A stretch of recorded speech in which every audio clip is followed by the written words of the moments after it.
This is the Peak Fire Pit from Blue Sky, and it's recently been redesigned to be more smokeless, use fuel more efficiently, and to be easier to clean. But does this fire pit live up to those claims? Is this the perfect size for a backyard fire, but also manageable enough to take tailgating or on a camping trip? Could this Blue Sky Peak be the perfect fire pit? In this video, we're gonna answer some of those questions because we're gonna unbox it, we're gonna test it with wood, and we're gonna test it with pellets, and see if it really is smokeless and as efficient and easy to clean as they say. And I'm kind of excited to get started. So let's go. This is what the Blue Sky Peak looks like in its box. And I also have some accessories over here for the Peak that I'll show you after we're done opening this up. So I'm gonna cut it open and we're gonna see what's inside.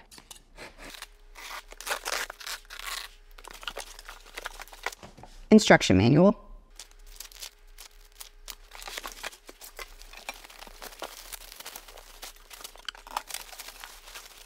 I think this is the bottom piece.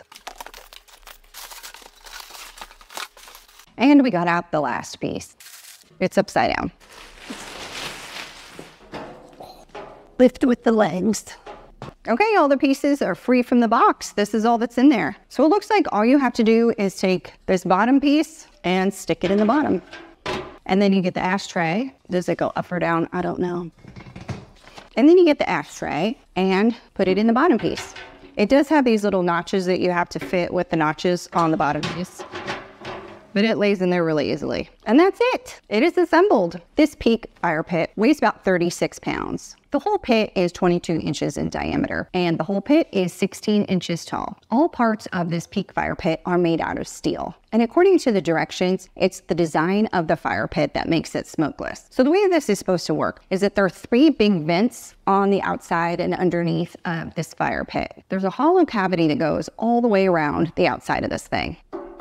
And then all around the inside of the burn chamber are a bunch of holes. So what's supposed to happen is oxygen is sucked into those 3 vents at the bottom. It moves up along that hollow part in the burn chamber. And then it exits these holes superheated, little blow torches that are burning up embers and particles, supposedly making it smokeless. So we'll see. The Peak comes with a 3-year limited warranty, and it's limited because it only covers if a weld would break or something like that that would make it non-functional. It does not cover rust or the finish flaking off or things like that. I did get some accessories for the Peak, so let's dig into those now. The first thing I want to show you is the spark screen and lid lifter accessory.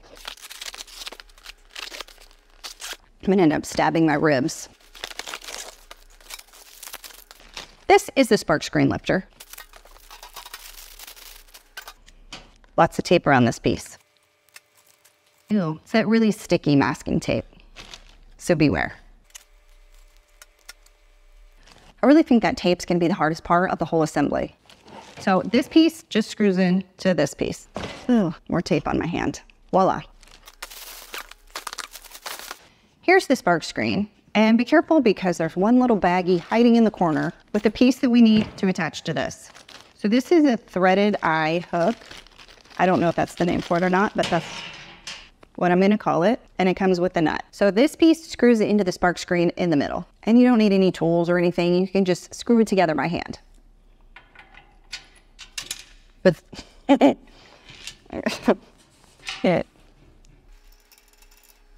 done, and it fits on top like that. Perfect. And then when it's hot and you wanna add more wood or more pellets, you can just lift it up with this tool and do what you need to do. You can get the Peak fire pit on the Blue Sky website itself, or you can get it through Amazon. And I would actually check Amazon because at least the day I was making this video, you can get the Peak fire pit and this spark screen and lid lifter bundle on Amazon for the same price that you can get just the fire pit on the Blue Sky website. So I'll have a link of this bundle for you in the description. Another accessory I got is this cool tabletop that goes over the Peak. So you can make it into like a little coffee table when you're not using it. And I think it's also supposed to protect it a little bit from the rain if you keep it outside. Instructions. So the instructions didn't say anything about the lid protecting your fire pit from the elements, but I got that idea from the outside of the box because it says you can extend the use of your fire pit with this steel lid, and that it's designed to be at a slight angle so that rainwater can run off of it. But the instructions did say to not put the lid on while it's still hot. Okay, that is pretty heavy duty, and it's supposed to just sit on top. which it does nicely. Very nice. So this is not rickety at all, and it's really heavy duty. I would feel comfortable setting drinks on this for sure. I'll try to put a link to this tabletop in the description also. And the last accessory I got is this cover, and it's designed specifically for the Peak, so it's exactly the right size. Okay, it says to not use it when it's still hot, which I think is pretty obvious, but I know that you have to put stuff like that in the instructions anyway. Okay, so the cover is supposed to sit on top, and then it has a drawstring that you can pull to make it a little tighter around the bottom. So here we go. It is pretty tight against the bottom, but I think there's enough fabric that you can actually tuck it underneath if you wanted to. So I'm curious if it fits on with the tabletop or the spark screen. So I'm gonna try it. It fits on easily with the spark screen, and you can even stick that lid lifter under there also. Now I'll try it over the tabletop. Even though that tabletop is a little bit bigger, it still easily fits over that, which is nice. I feel like it fits tight enough without being so tight that it's like a huge pain to take on and off. So bonus points for the cover. We have everything unboxed and ready, so let's go burn some stuff.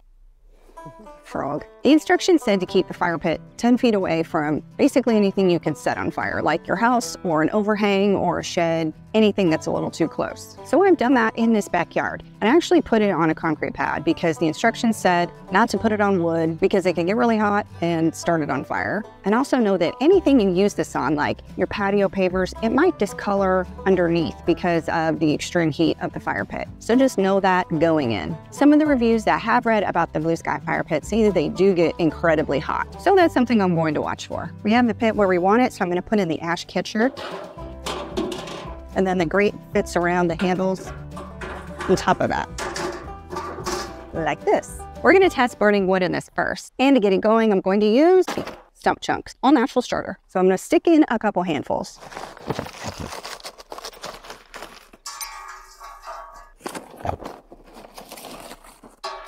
I'm going to put in some bigger kindling. So I got it in there, but sometimes it looks like I don't understand how gravity works. To light it, I'm going to use my new propane torch. I'm a little excited about it. There goes nothing. But that's kind of amazing.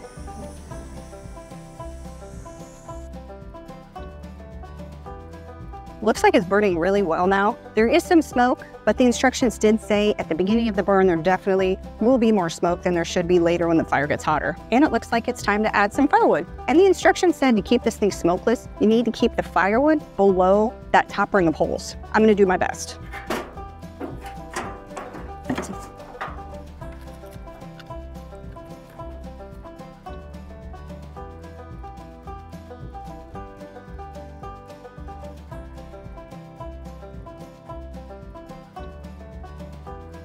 This thing's been going for less than 10 minutes, and I am starting to notice some fire coming from that top ring of holes, and that's the secondary burn. That superheated air is supposed to be what burns up more of the particles so you don't get as much smoke. I am seeing a little bit of smoke. I just did something really dumb and spent a few moments in the smoke trail just to kind of see what I was dealing with, and it wasn't terrible. I did smell some smoke, as you can probably see. I do wonder if that smokeless feature works better when you do have a big roaring fire that produces more heat. So I'm gonna stick another piece of wood on and see what we get.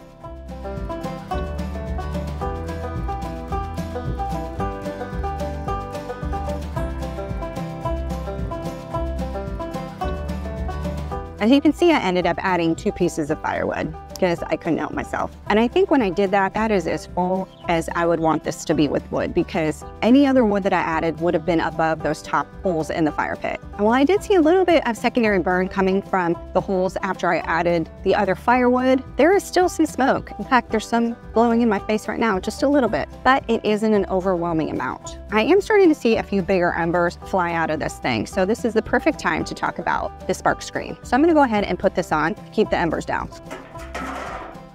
I have used one of these spark screens with the Blue Sky Ridge fire pit, and something to be aware of is the first time that you use it, you're kind of going to burn off some of that residue from the manufacturing process. So I'm seeing the top of the fire pit have a few places that are kind of on fire, actually, and there was a little more smoke for a minute, but I think that came from the screen itself and not from the wood. I think I'm just going to get up and let it burn itself off for a minute. Now breathe it in.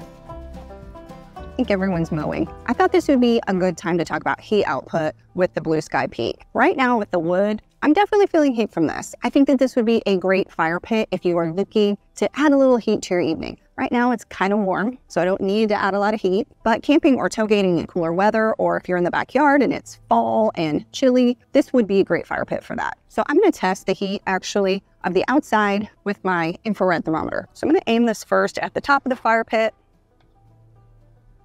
and it comes in about 400 degrees, so pretty hot. The bottom part of the fire pit, only about 200, 300 degrees, maybe 350. And now what I really want to know is how hot the concrete is underneath. So when I aim this at the concrete under the fire pit, I'm getting about between 200 and 220 degrees. As you can see, the fire is almost completely out now. Our neighbor needed to mow his lawn, so we took a little bit of an unexpected break. But that ended up working out fine because I had lunch and my son said, "Mom, you smell like smoke." So clearly, burning wood in the peak was putting off smoke. Enough smoke that you could smell it on my clothes inside. So as far as burning wood in the blue sky peak, I actually really liked how easy it was to set up. It didn't seem to be completely smokeless. Was there as much smoke as there would have been if I burned it in just a traditional fire ring? I don't know. But just know if you're planning on getting a peak and using fuel as your wood source, this isn't going to be 100% smokeless. At least it wasn't for me. Maybe there's some things I could have done differently, but there was some smoke when I burned the wood in this thing. But now we're gonna try burning pellets in this thing, because with a different fuel source, we might have a totally different experience. So I'm gonna wait till this cools off and clean it out so we can totally start over with pellets. I'm really excited to try pellets in this peak fire pit because I've only used pellets in a fire pit a few other times, and it really produces a big and hot fire. So kind of excited to see what happens. What we're going to burn today is some pit box pellets, and I'm also going to start this fire with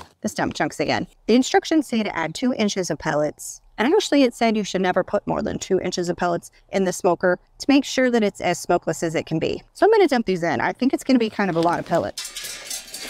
I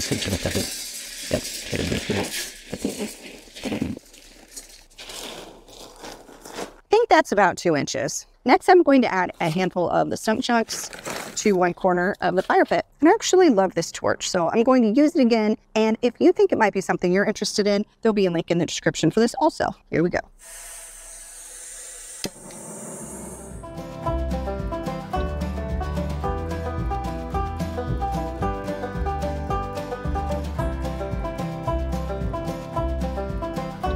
So after those stump chunks lit so easily with this torch, I kind of wondered, can I light the whole thing? Light all the pellets on top of this fire pit with the torch. So I thought about it for a minute and my curiosity is kind of getting to me. So now we're gonna try it.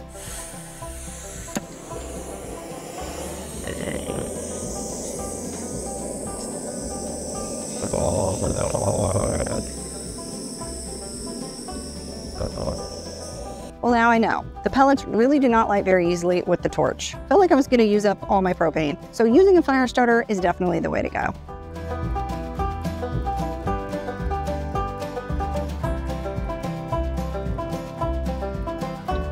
As you can see, we have an inferno going with the pellets in the peak. And this is only 2 inches of pellets. It's kind of amazing, but it's such compressed fuel, it's gonna burn really hot. I am seeing the secondary burn with the flames coming out of those top holes pretty much all the way around the fire pit. It is significantly hotter than the wood burn for sure. And it's already kind of a hot day here, so I'm kind of dying. I had to scoot my chair back. I thought my face was going to burst into flames. I actually really like how the pellets are burning, and I'm actually not seeing any smoke at all come out of this thing. This is just pure heat. But just know that I used probably half a bag of pellets for the 2 inches. So if you wanted to keep this going all night long, you definitely need a full bag of pellets for that. I'm really curious to see how hot this is compared to the wood fire, so I'm going to use my infrared thermometer again. The top part of the fire pit, we are looking at about 560 degrees, so really hot. The bottom of the fire pit is cooler at about 170, and the concrete underneath about 140. It's been about 45 minutes, and it's still putting out some really good heat. You can see the fire has dissipated. And I will say, as the fire cools down a little bit, there is a little bit more smoke coming out of the fire pit, but it is absolutely less than you would get with a wood fire and a traditional fire pit ring. This thing went out and the sun finally went behind a cloud. So it is a lot cooler in my life right now. I didn't add any pellets to this after that initial 2 inches, and the fire lasted almost an hour. So that can give you a sense of how many pellets you would need depending on how long you want your fire to be. It is still really red in there, glowing red. So I'm gonna let this sit for quite a while before I try to do anything else with it. So let's talk pros and cons about the Blue Sky Peak fire pit. I really only had one con with this fire pit. I think it is really close to being the perfect fire pit, but that one con might be kind of a big one for you, and that is when you're burning wood, this thing is not completely smokeless. So don't expect to fire up the peak and smell nothing and go inside and not even smell like you've been in a campfire. Probably not gonna happen if you're burning wood. And now let's talk pros. And if you are burning pellets, you're going to get very close to a smokeless fire. Another pro is that dual fuel feature. Even if burning wood isn't smokeless in the peak, it still is capable of burning both wood and the pellets, and that versatility is kind of nice. Another benefit of being dual fuel is that you can choose the fuel you want based on what kind of heat output you want, because those pellets burn really hot. It's not a scorching day today where I'm at, but it's still warm enough, and I got plenty of heat with the wood. I put the pellets in and it was kind of lights out for being around the fire pit. This thing is steel, there's not much to it, so it doesn't look like there's anything that could break off. Pretty durable, it's still kind of hot. Another great thing about this fire pit is that you can get this spark screen with the lid lifter to go with it. And this really helped keep the embers down. I did not need it at all when I was burning pellets. I didn't have any embers or sparks or anything flying out. It was so hot, it was burning everything up. But with wood, there were still some embers floating out. So I put this on, took care of all of them. And one other big pro for this near perfect fire pit is that it is semi-portable. It's not advertised as being portable, but it only weighs 36 pounds. So it's not like you want to take it on a walk or something. But if you're going camping or going tailgating, it's not that big of a deal to throw it in the back of your truck and lug it in and out. You're not gonna snap your back in half trying to move it around. So is this the perfect fire pit? I don't know yet. I think I would have to test a lot more pits before I know, but I will say it is pretty darn close. But if you're looking for a fire pit that's still a really good size, but a little bit more easy to carry around, this is the video for you.